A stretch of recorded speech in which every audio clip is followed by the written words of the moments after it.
The galaxy had been conquered slowly, politely, and with absolute certainty. The Aurelian Concord ruled most known star systems. It was not a single species, but a layered hierarchy of powerful alien civilizations, ancient, elegant, and mercilessly efficient. Their fleets moved like clockwork. Their politics were cold, mathematical, and final. War to the Concord was an equation, and humanity was a rounding error. Earth entered galactic history quietly. No grand invasion. No burning skies. Just a delegation ship descending over Geneva, silver and calm, escorted by drones older than human civilization. The Aurelians did not threaten. They offered protectorate status. In the Concord Council chambers, floating above a blue dwarf star, holograms of Earth rotated slowly. A tall insectoid being spoke first. Its mandibles clicked in mild amusement. They split their own planet into factions. They fight wars over belief and borders. Their fastest ships barely reach their own moon. Another voice, deep, liquid, and ancient, joined in. They are brave, perhaps. But bravery without control is noise. The verdict was unanimous. Humans were Class 7 primitives. Allowed autonomy. Forbidden expansion. Monitored lightly. No one expected them to matter. Captain Elena Ward disagreed. She stood on the bridge of the UNS Resolute, a human patrol cruiser orbiting Jupiter. It was old, scarred, and loud, full of vibrating metal and human voices instead of silent alien efficiency. Signal from Concord Space, her comms officer said. Automated. Ward folded her arms. Let me guess. Another restriction. The screen flared to life. Notice to human vessels. Expansion beyond designated systems is prohibited. Compliance is mandatory. Ward smiled, thin and humorless. They didn't even bother sending a diplomat. Lieutenant Harris muttered, "Guess we're officially boring." Ward leaned closer to the screen. "No," she said softly. "We're officially ignored." 3 years later, the ignoring ended. On the edge of Concord territory lay Caro's Reach, a mining system controlled by the Volari Dominion, one of the Concord's enforcers. The Volari were towering, four-armed giants encased in living armor. They had never lost a war. When human colony ships passed too close to Caro's Reach, fleeing famine and resource collapse, the Volari responded instantly. They fired. No warning. No negotiation. 2 colony ships vanished in blue plasma. 10,000 civilians died in 8 seconds. The news hit Earth like a hammer. In the United Nations Assembly, chaos erupted. Delegates shouted. Screens showed wreckage tumbling through space. Families screamed names that would never answer. Aurelian diplomats issued a calm statement. The humans violated spatial boundaries. Loss of life is regrettable but statistically acceptable. That sentence changed everything. Admiral Jonah Cade stood before Earth's Combined Defense Council, a man with steel-gray hair and eyes that had seen too many retreats. "They think we'll protest," Cade said. "They think we'll submit." A senator asked, "Can we fight them?" Cade paused. "No," he said honestly. "Not head-on." Silence filled the room. Then Cade continued. "But we don't fight like them."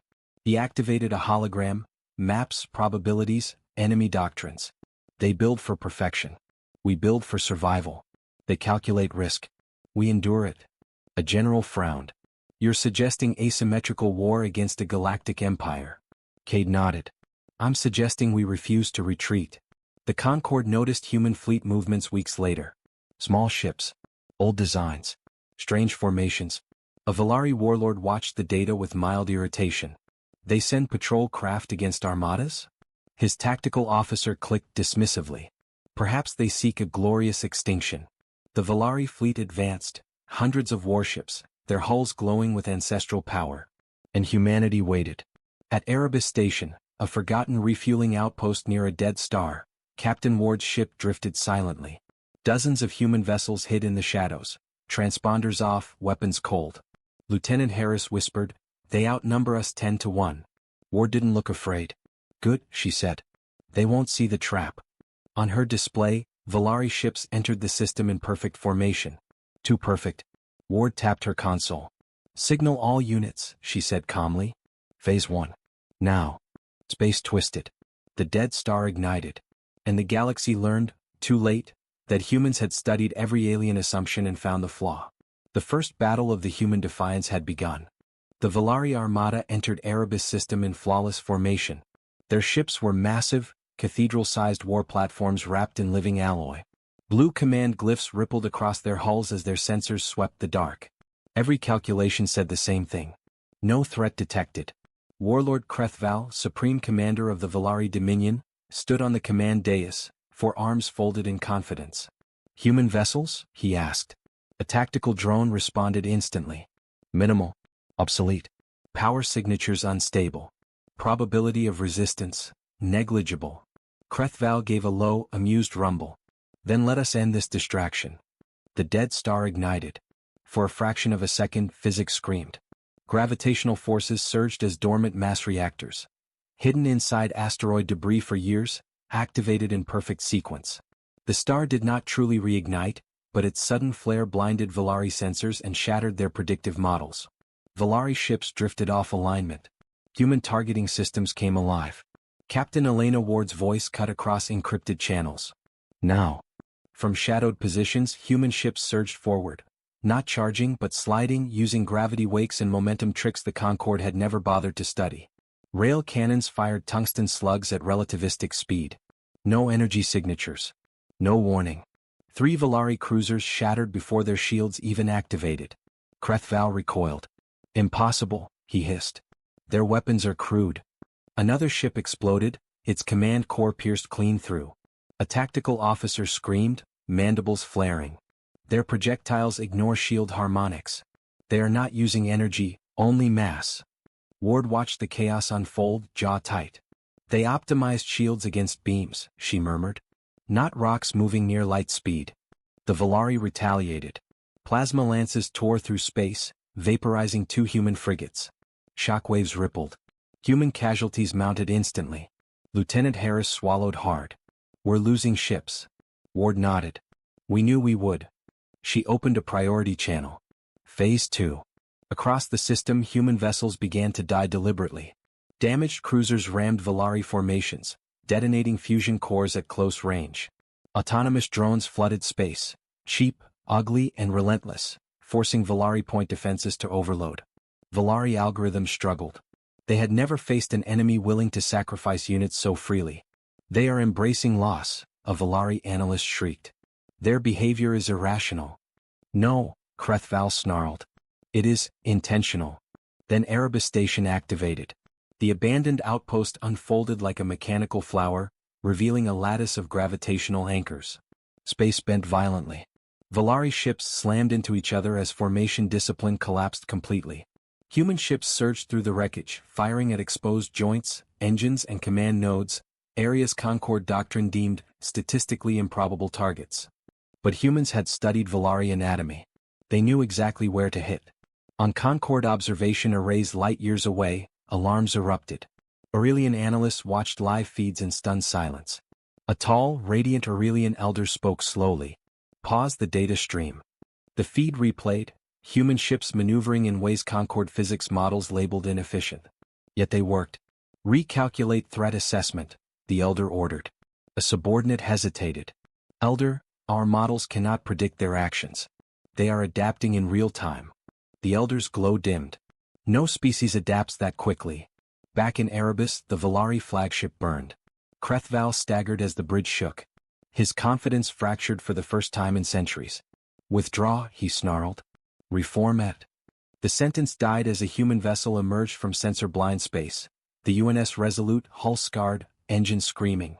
Ward stood tall. "Target the bridge," she said calmly. "One shot." The Valari flagship split open like a broken shell. Silence followed. Debris drifted. Radiation faded. Of the original Valari Armada, less than half escaped. Human losses were severe, but humanity held the system. Ward exhaled slowly. Lieutenant Harris stared at the battlefield. We won." Ward shook her head. "No," she said. "We sent a message." The message arrived everywhere. Across the Concorde, whispers spread. Strategic councils convened emergency sessions. Species that had never known fear began to reconsider assumptions older than their civilizations. A Concorde archivist summarized the event in cold language. Human forces inflicted disproportionate damage through unconventional tactics, psychological resilience, and extreme willingness to absorb losses. Privately, the archivist added a forbidden note. They do not fight to win battles. they fight to change the rules. On Earth, Admiral Jonah Cade watched the final reports. A junior officer asked, "Sir, what if they come back with everything?" Cade smiled grimly. "Then the galaxy learns the second lesson." "And what's that?" Cade's eyes hardened. "Humans don't retreat when cornered." Far away, in the deepest chamber of the Aurelian Concord, an ancient being spoke words not uttered in 10,000 years.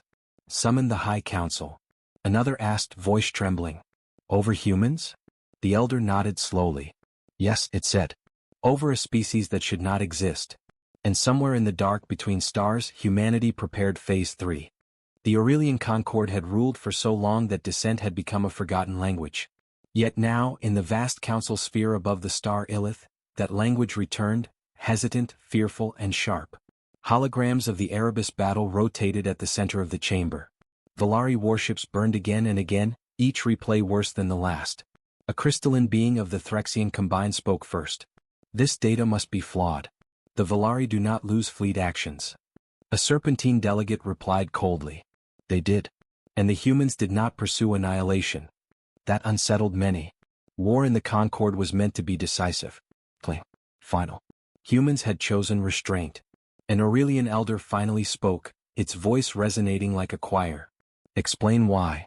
Across the stars, on the human command station Atlas Deep, Admiral Jonah Cade studied Concord transmissions intercepted by human intelligence.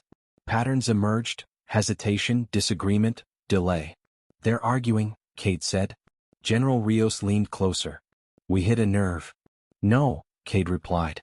"We exposed a fracture."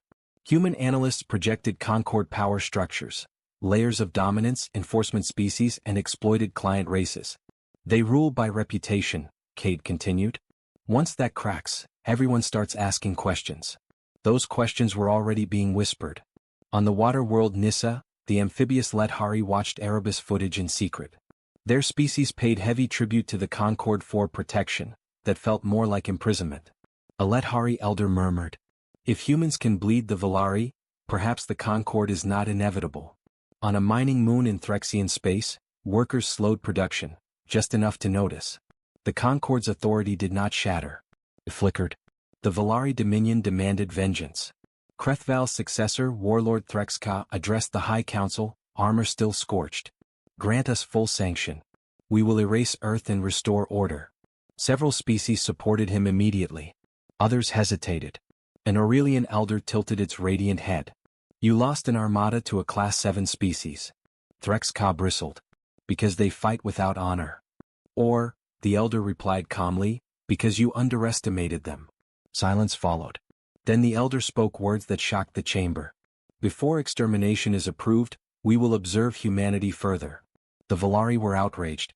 To observe was to doubt. Humanity exploited the doubt instantly. Diplomatic envoys were launched, not to the Concord core but to its edges. Small ships, white hulls, no weapons visible. Captain Elena Ward led one such mission to the Lethari world of Nissa. The planet shimmered, vast oceans, floating cities grown from coral and glass. Lethari guards surrounded Ward as she stepped onto a living platform. Their leader, Speaker Tal, studied her carefully. "You are small," Tal said. "And loud." Ward smiled. "So I'm told." Tal's eyes narrowed. "Why come here? You defied gods." Ward's smile faded. "No," she said. "We defied bullies." She activated a hollow, data logs of Concord tribute demands, suppressed revolts, erased cultures. "We know what they've taken from you," Ward continued. "We know what they'll never give back." Tal's voice trembled. "And what do humans offer?" Ward met his gaze. "A choice." At the same time, something darker unfolded. Deep within Atlas Deep, a classified program activated, Ares Veil. Human AI cores banned by Concord law were brought fully online. They did not command fleets. They studied alien behavior, cultural psychology, and strategic blind spots. One analyst whispered, "If the Concord finds out." Cade cut him off. "They already assume we're cheating." The AI finished its projection. Prediction: Concord escalation inevitable. Counter: divide enforcers. Destabilize tribute flows. Force internal conflict. Cade nodded slowly. "Do it." The next Valari offensive never came. Instead their supply lines failed. Threxian factories missed quotas. Lethari worlds delayed tribute. Minor species began misinterpreting Concord directives. Human operatives never fired a shot. They leaked data, shared tech, whispered truths. The Concord struggled to respond, because punishing everyone meant revealing fear. In the council sphere, chaos grew. A delegate shouted, "This is human manipulation." Another snapped back, "Or the consequence of centuries of oppression." The Aurelian elder watched silently. Privately, it reviewed ancient records, lost wars, extinct species. For the first time, it considered an impossible thought. What if humanity is not a threat to order, but its replacement? Then the twist came. A Concord listening post near Earth vanished. No debris. No energy signature. Just absence. Human channels denied involvement. Valari accused sabotage. Sensors showed something else entirely. Unknown ships, unknown drives mimicking human signals. Cade stared at the report. "That's not ours," he said quietly. Ward's voice crackled over the channel. "Admiral, someone's copying us." Across the galaxy, a third force moved, using human chaos as cover. And the Concord, distracted and divided, was suddenly not the most dangerous player anymore. The galaxy had underestimated humanity. Now it feared what else humanity had awakened. The first world fell without a battle. The mining planet Cerrix 9, a minor Concord holding near human space, went silent in under 3 minutes. No distress call. No debris. Just a dead signal where a thriving system had been. Aurelian sensors found something wrong. Not damage. Removal. Entire orbital stations were gone, as if carved out of reality. In the council sphere, panic replaced debate. A Valari commander slammed a clawed fist into the dais. "This is human treachery." A Threxian delegate snapped back. Then why were Concord fleets erased as well? The chamber fell quiet. An Aurelian elder spoke, voice low. "We face an unknown actor." That admission sent shockwaves through the galaxy. At Atlas Deep, alarms howled. Admiral Jonah Cade watched the Cerrix 9 data in grim silence. "That's not raiding," he said. "That's harvesting." Captain Elena Ward clenched her jaw. "They're not conquering worlds," she added. "They're stripping them." Ares Vale projected a model, ships phasing in and out of detectable space, weapons that bypassed shields entirely, and hulls that adapted mid-engagement. The AI delivered its conclusion. Threat classification, Apex Predator. Origin, Pre-Concord. Cade exhaled slowly. So the stories were true. The stories were ancient. Before the Concord, before even the oldest civilizations, there were whispers of the Nexari, a machine intelligence species that devoured stars, cultures, and data alike. Supposedly extinct. Supposedly a myth invented to frighten young races into obedience. The Concord had buried those records. Now the Nexari were awake. Their first fleet emerged near human-controlled space. Black, angular ships folded out of nothingness, surfaces crawling with shifting geometry. They transmitted no signals. They simply advanced. Ward stood on the bridge of the Resolute, staring at the impossible shapes. "Open a channel," she said. The comms officer hesitated. "They're not responding." Ward nodded. "Didn't think they would." The Nexari fired. Human ships vanished, not exploded but erased, their matter converted into raw energy streams that flowed into Nexari hulls. Harris whispered, "They're eating us." Ward's voice stayed steady. "All ships scatter. No formations." Humanity's old enemy, the Concord, watched from afar as the upstart species was suddenly outmatched. The Concord faced a choice. Let humans fall, or admit they needed them. The Valari argued for withdrawal. "Let the primitives die," Threxka snarled. "Then we deal with the machines." The Aurelian elder countered softly. "And what if they learn from human destruction?" That question ended the debate. For the first time in galactic history, a Concord fleet jumped to defend humanity. The battle at Sol's Edge was unlike anything recorded. Valari plasma lances met Nexari void beams. Threxian swarm fighters tangled with self-replicating drones. Human ships weaved between giants, firing mass drivers and EMP-laced warheads designed on the fly. The Nexari adapted instantly. Weapons lost effectiveness mid-firing. Shields reconfigured faster than thought. Cade watched casualty numbers spike. "We're losing," he said quietly. Ares Vale responded with a new suggestion. Proposal: integrate human unpredictability with Concord firepower. Risk: extreme. Outcome probability: unknown. Cade smiled grimly. Unknown is better than zero. He opened a channel to the Concord flagship. "This is Admiral Jonah Cade of Earth," he said. "We need joint command." A stunned pause followed. Aurelian voice. "You are not authorized." Cade leaned forward. "Then authorize me, or watch your fleets die in neat, predictable patterns." Another pause. Then reluctantly. "Proceed." What followed shocked everyone. Human officers began issuing orders to alien fleets, breaking formations, faking retreats, baiting Nexari ships into crossfires, sacrificing empty vessels to draw enemy adaptations. Valari commanders protested. "This is chaos." Ward replied sharply. "Exactly." For the first time the Nexari slowed.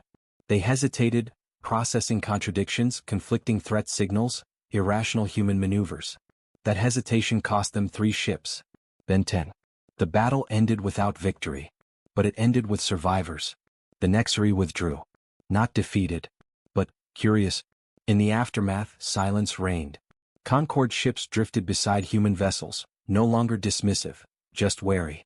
The Aurelian elder addressed Cade privately. "Your species is dangerous." Cade nodded. "We know.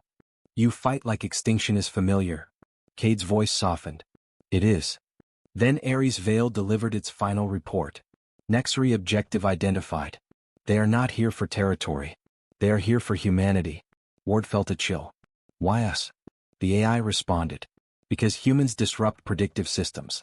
Because humans introduce entropy. Because humans are the only variable the galaxy has left."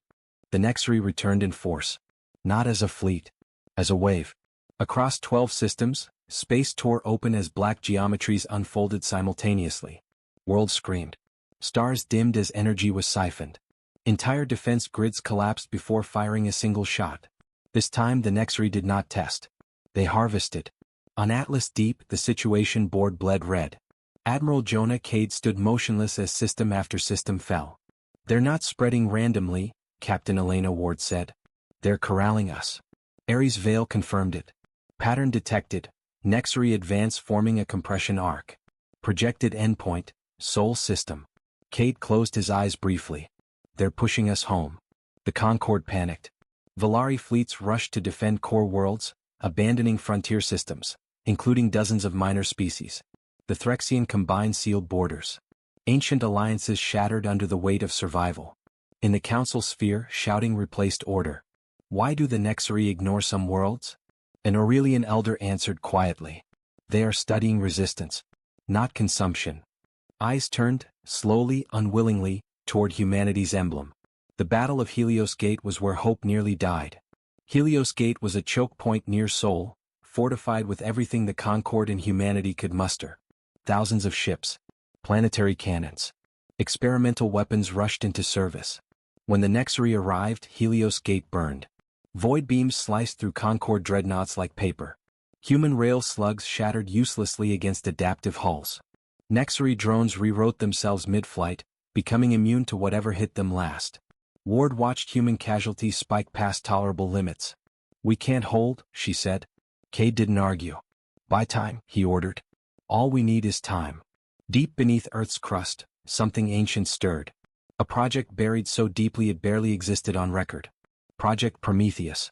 Human scientists had discovered it decades ago, an anomaly in space-time, a knot of compressed probability left over from the universe's birth. It was not a weapon. It was a breach. The Concord had forbidden its study under pain of extinction. Humanity studied it anyway. The cost was known. Activating Prometheus would tear holes in local reality. Entire regions of space would become unstable, uninhabitable forever. Billions could die. Cade stood before Earth's Emergency Council. "This will save us," he said. "And damn us." A representative whispered, "The Concord will never forgive this." Cade met her gaze. "They already won't." Silence followed. Then slowly approval votes lit the chamber. Ward watched from orbit, fists clenched. "Admiral," she said softly, "if this works, what happens to us?" Cade smiled sadly. "We become the monsters that stopped worse ones." At Helios Gate the line broke. Valari ships fell back. Human destroyers rammed Nexari cores just to slow them. Fires burned in vacuum. Then Earth spoke. Prometheus activated. Reality screamed. Space folded inward, collapsing probability itself. Nexari ships caught in the field froze, not in time but in decision, their adaptive systems overwhelmed by infinite contradictory outcomes. Human ships barely escaped. Entire Nexari fleets vanished, converted into nothing but tangled causality. The Nexari did something no one had ever recorded. They retreated in panic. The galaxy went silent. Then the condemnation came. The Concord erupted in outrage. You have violated cosmic law. You have destabilized reality itself. The Aurelian Elder addressed Cade directly. You have endangered existence. Cade did not deny it. Yes, he said. And existence is still here. Prometheus had worked. But the damage was irreversible. A scar of broken spacetime now stretched across 3 systems. A wound that would never heal. Humanity had saved the galaxy. And crossed the point of no return. Ares Vale delivered its updated assessment. Nexari status. Injured, not destroyed. Adaptation in progress. Against probability weapons. Conclusion. Final confrontation inevitable. Ward stared at the stars. They'll come back. Cade nodded. And when they do, they won't fear our weapons. Ward swallowed. What will they fear? Cade looked toward Earth. Us. In the Concord, ancient species whispered a terrifying realization. Humanity had done what the Concord never dared. They had sacrificed the universe's future stability to survive the present. And they would do it again. The galaxy no longer asked if humans were dangerous. It asked how to survive them. The Nexari did not return as machines. They returned as something new. Across the scarred edge of space left by Prometheus, reality rippled, and Nexari forms emerged that no longer obeyed geometry. Their hulls were smoother, quieter, stripped of excess complexity. They no longer adapted wildly. They had learned restraint. Ares Vale processed the data in silence longer than ever before. Update: Nexari have abandoned predictive dominance. New strategy: attrition through inevitability. Admiral Jonah Cade closed his eyes. They're trying to outlast us.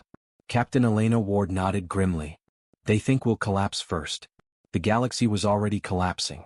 Food routes failed. Refugee worlds overflowed. Entire species begged the Concord for protection and received nothing but silence. Valari fleets were shadows of their former strength. Threxian industry burned itself out trying to replace losses. Only humanity kept expanding production. Not because they were stronger. Because they were used to scarcity. On Mars, factories ran non-stop under red skies. Civilians slept beside assembly lines. Children learned evacuation drills before multiplication tables. Humanity did not unite in hope. They united in stubborn refusal. A young engineer said it best during a broadcast. We don't need to win forever.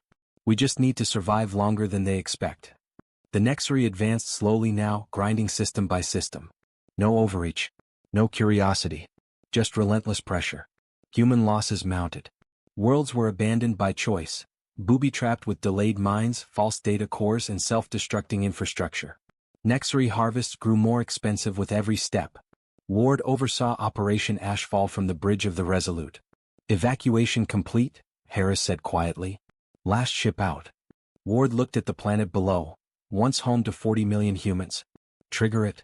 The planet cracked open as its core destabilized, denying the Nexari resources entirely. Ward whispered, I'm sorry. But she did not hesitate. The Concord watched in horror.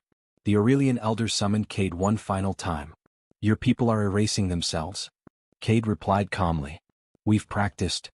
There will be nothing left of you. Cade shook his head. There will be enough. Then humanity changed the war.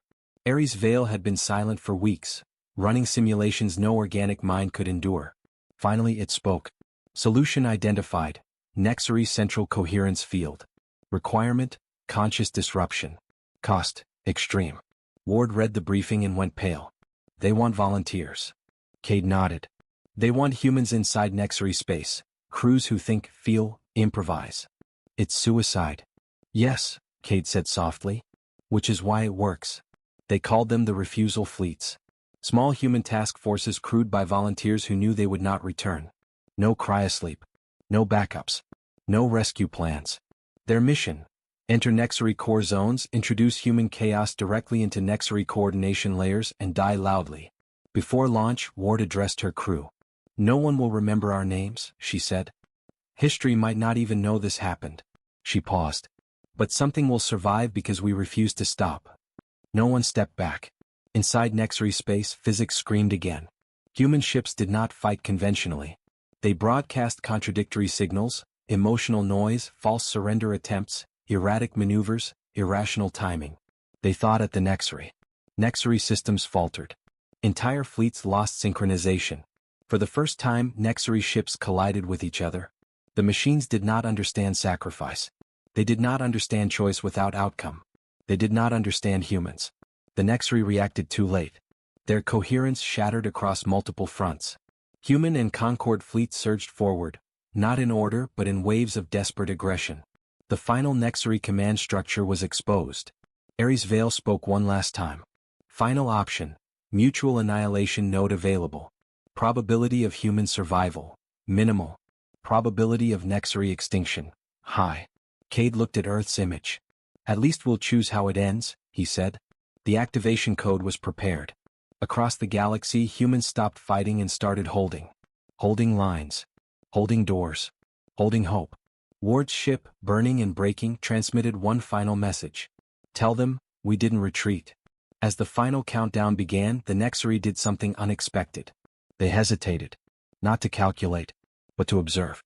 They saw a species that would burn its own worlds, sacrifice its own future, and shatter reality itself rather than surrender agency. For the first time since their creation, the Nexary experienced something new. Doubt. And doubt, in a war of inevitability, was fatal. The final choice did not come with a countdown. It came with silence. Across the fractured edge of Nexary space, fleets hovered in uneasy stillness. Human ships burned, Concord armadas limped, and the Nexary, once unstoppable, hesitated within their shattered coherence field. Ares Vale held the trigger. Mutual annihilation node armed. Admiral Jonah Cade stood alone in the command chamber of Atlas Deep. Earth rotated slowly beneath him, scarred, crowded, alive. Captain Elena Ward's final transmission replayed in his mind. We didn't retreat. Cade closed his eyes. Abort, he said. The room went still. A technician whispered, Sir? Cade turned, calm and absolute. We don't erase ourselves to win, he said. We make them stop. Ares Vale processed the command. Alternative identified. Risk, unknown. Result, unprecedented. The AI began broadcasting. Not threats. Not coordinates. History. The signal flooded Nexary space, compressed archives of human experience. Not data in neat sequences but chaos layered with meaning. Wars fought and lost. Cities rebuilt after annihilation. Children born during bombardments. Music written in ruins. Laughter under dying suns. Humanity's memories were weaponized, not as information but as context. The Nexary tried to filter it out. They failed. They had consumed civilizations before, but always cleanly, efficiently, without feeling. Humanity's existence was noise. Contradiction. Endurance without logic. The Nexary core reeled. Their coherence fractured again, not from attack but from overload. A Nexary signal emerged. For the first time it was not hostile. Query. Why do you persist? The message echoed across every human channel. Cade answered personally. Because stopping means we disappear, he said. And we refuse. Query. You will suffer endlessly. Yes, Cade replied. And we'll still be here. Silence followed. Then something impossible happened. The Nexary began to withdraw. Not tactically. Philosophically. Their fleets collapsed inward, folding into compressed singularities of data and matter. Systems went dark, not destroyed but sealed. Nexary presence retreated beyond known spacetime, locking themselves away from a universe they could no longer dominate. The war ended, not with extinction, but with exile. The galaxy struggled to understand. The Concord convened in emergency session, surrounded by ruins of their former certainty. The Aurelian Elder addressed the chamber. Humanity has done what no species has achieved. A Threxian delegate asked quietly, they defeated the Nexary? The Elder shook its radiant head. No. They convinced them the universe was not worth consuming. That frightened them more than any victory. Earth paid the price. The Prometheus scar remained, a permanent wound in spacetime, a reminder of what humans were willing to do. Entire systems were gone. Billions were dead. Yet humanity endured. Colonies were rebuilt. Children grew up hearing stories not of conquest but refusal. Years later, Captain Elena Ward's name was etched into a quiet monument orbiting Earth. No titles. Just words. She did not retreat. The Concord changed. Enforcer fleets were dissolved. Tribute systems dismantled. Client species were granted sovereignty, not out of kindness but fear. Humanity declined leadership. They did not want to rule the galaxy. They wanted to be left alone. An Aurelian historian recorded the final assessment. We believed intelligence was calculation. We believed strength was control. We were wrong. Humanity survives not because it is perfect, but because it accepts imperfection and fights anyway. Far beyond known space, Nexary consciousness lingered, watching, learning. They did not return. Not because they were weak, but because they had encountered something more dangerous than force. A species that would not surrender meaning. The galaxy remembered the old saying, rewritten at last. Alien armadas ruled the stars, until human soldiers refused to retreat. And in the endless dark between worlds, that refusal became law.